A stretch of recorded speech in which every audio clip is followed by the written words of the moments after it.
Assalamualaikum warahmatullahi wabarakatuh. Sahabat Maula, selamat berjumpa kembali di channel Absoni Maulana. Hari ini, sore ini yang sangat berbahagia, kita berada di jalan menuju Blok Ploso Koneng atau Plaza Koneng, Desa Mekarjaya, Kecamatan Gantar.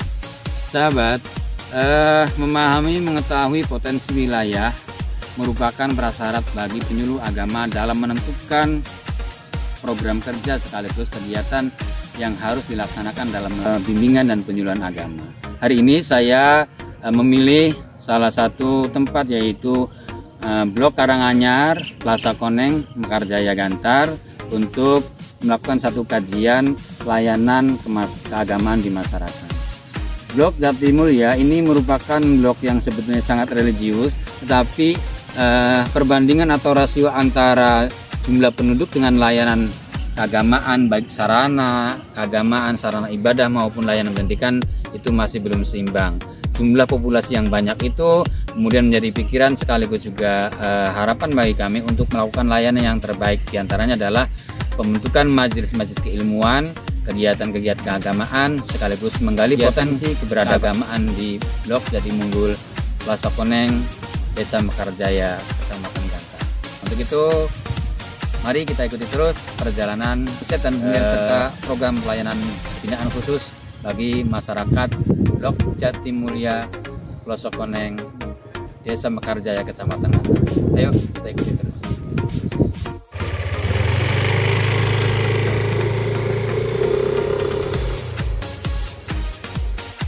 Jadi pada prinsipnya setelah ada kepercayaan dari masyarakat itu ya kita tanggapi.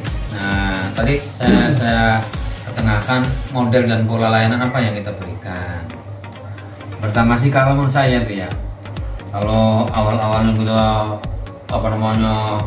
melambung tinggi, semangat tinggi, kemudian harapan-harapannya juga tinggi, khawatir awal menguji dengan kesulitan-kesulitan, dengan tantangan-tantangan yang di luar kemampuan kita begitu. Jadi saya pikir yang penting daerah itu tersentuh, terlayani kebutuhan dasar keagamaannya, maka nanti polanya itu kita tentukan semudah mungkin. Nah, nanti kita rembuk bareng begini. Kalau kita bentuknya itu semi formal atau ke formal layanan keagamaan seperti madrasah dan itu bagusnya begitu. Tapi lihat dan mempelajari situasi, suasana dan kondisi gitu kan gitu. Nah, manakala dari perjalanan kita lain itu memang sudah kuat nih masyarakat untuk diadakan ke arah yang lebih baik, yaitu namanya kan ada progres, ada kemajuan. Maka kita urun rembuk. Kalau saya punya asumsi itu syukur begini. Nanti kita laporkan juga sih kepada ya pihak yang berkepentingan di sana ya. Saya punya asumsi bentuknya madrasah, tetap nama madrasah, tapi pola layanannya majelis taklim. Jadi satu minggu cukup dua kali pertemuan. Tapi dalam satu kali pertemuan ada ditugasi ditanggung jawabi oleh dua tutor, dua ustaz dengan materi madrasah, dengan materi madrasah atau keagamaan. Misalnya Mas Fadli misalnya membidangi masalah fikihnya, dari mulai tata cara beribadah, tata cara berwudu, tata cara sholat, pengertian najis, bersuci dan sebagainya. Itu kurikulumnya susun sendiri aja sesuai dengan kebutuhan. Itu namanya kurikulum modifikasi. Kelebihan dari kurikulum ini adalah kepuasan kita itu luar biasa, manakala apa yang kita pikirin, kita konsepkan diterapkan ke anak-anak bisa mudah dicerna dan hasilnya bisa ditampilkan. Kita tahu tuh anak bisa melakukan rukun wudu sesuai dengan yang saya harapkan, hasilnya juga batasannya, batalnya, syarat rukunnya anak paham semua. Itu luar biasa, senangnya itu, puasnya luar biasa. Nah itu misal harus Mas Fadli seperti itu. Lalu Pak Ono misalnya sambil senang-senang ya nah teman-teman asik itu, nulis 3 baris aja sudah 1 jam Pak. Kasih cerita enak anak itu, bahasan senangnya kan dongeng juga ya, juru dongeng sama nulis tareh lah misalnya. Ada pelajaran tareh itu dari apa, baru dari apa, usulan gambaran saya. Kalau diterima seperti itu nanti kita akan buatkan kurikulumnya masing-masing. Fadli senangnya apa, Pak Ono pengennya apa, Pak Hasan pengennya apa, saya pengennya apa, itu nanti biar spektrumnya itu, wawasannya itu ngumpul ya. Ini bayangannya ada gitu. Anak-anak bisa berwudu, anak-anak bisa mengerti tentang toharo. Dari madrasah, tapi nama majelis taklim. Polanya itu adalah taklim gitu, majelis gitu. Jadi enak aslinya. Ada masjid dibagi berapa anak, berapa kelas, gurunya dulu.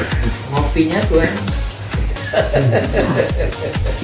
itu barangkali. Jadi masalah layanan, bentuk layanan sama kepengurusan organisasinya, maka diputuskan yang pertama mengandung unsur dua ya, bentuk layanan sama kepemimpinan. Kalau kurikulum sih nanti silakanlah ya, saya hanya mengarahkan melalui grup. Misalnya dalam 1 tahun semester ini Pak Fadli menginginkan anak itu bisa apa gitu loh. Itu sebelum kita bicara madrasah formal loh ya. Soalnya kalau madrasah formal gampang lah, gampang banget. Itu ala madrasah, tapi desain diagnosanya ilmu-ilmu kepesantrenan gitu. Jadi anak tuh terbekali. Oh no, saya cenderungnya begini Pak Ustaz, hanya Pak, kita bikin kurikulumnya, saya bimbing nanti. Ini kalau Pak Hasan, ini bagiannya tahapannya ini pertemuan 1 seperti itu jarang ditemui. Yang sekarang madrasah formal tapi kosong nilainya, nggak ada masalah, kosong nilainya asli diakui. Nah itu yang menjadi harapan kita. Bentuk layanan kita sepakati, pengorganisasian kita sepakati. Nah baru kemudian manajemen tata kelolanya nanti gitu ya. Kita saling memberi spot, memberi masukan, kita bahas. Enggak, kita bahas dulu, dan boleh Bapak Kumis sama Mas Dani boleh ngasih saran, pandangan. Cukup, terima kasih Pak Hasan. Minggu diisi 2 kali. Iya, itu minimalnya sih, minimal maksimalnya Hari gitu. 2 guru. Nah, ya ini juga untuk saran saya. Seandainya dalam 1 pekan 2 hari, walaupun 1 hari diisi dengan 2 guru atau 2 tutor, apa itu maksudnya tidak sedikit ataupun kurang, yang minimal 3 atau 4 hari. Maksudnya ketika anak itu sedang semangat belajar dalam 1 pekan, kok tiba-tiba hanya 2 hari saya masih pengen belajar, jadi banyak 4 harinya libur mana gitu. Jadi Oke. Jadi ya besar saya ditambah lah, jangan 2 hari. Iya, baik. 4 hari itu seperti itu. Iya. Mereka lagi semangat belajar, kok cuma 2 hari. Iya. Terus akhirnya nanti main lagi, asik-asikan main lagi karena kebanyakan waktu bermain. Oke. Ya mungkin itu aja saya. Ya, itu fikih tematik ya, kebutuhan tematik ya, apa saja lah gitu kan. Nah, ketika menghadapi misalnya bulan Ramadan tadi, kita siapkan orang-orang atau person-person, siswa-siswa yang siap dididik menjadi muroki atau bilal atau apalah gitu kan. Nah terus petugas zakat dikasih ilmu pengetahuan zakat, tata catatannya yang lengkap itu kan, alamatnya yang lengkap, perolehannya juga harus lengkap dalam setiap event itu kan. Yang menerima diterima, hukumnya dijelaskan, didoai gitu kan, dibimbing niatnya, kita buat petugasnya kan gitu. Banyak sebenarnya kalau kita bicara layanan keagamaan. Jadi baik kita 2 hari dulu ya Pak ya. Saya juga sebenarnya pengen 3 hari sebenarnya pengennya. Cuma saya pikir yang kita klub ini dulu lah, 4 orang dulu aja. Itu 4 orang dulu aja, jujur aja. Iya, sekali pertemuan 2 orang. Sekali pertemuan 2 orang. Iya, 2 kelas kan. Nanti kan saya kaji tuh datanya. Data anak itu usia berapa aja. Itu masih bertahap, itu masih mentah banget itu.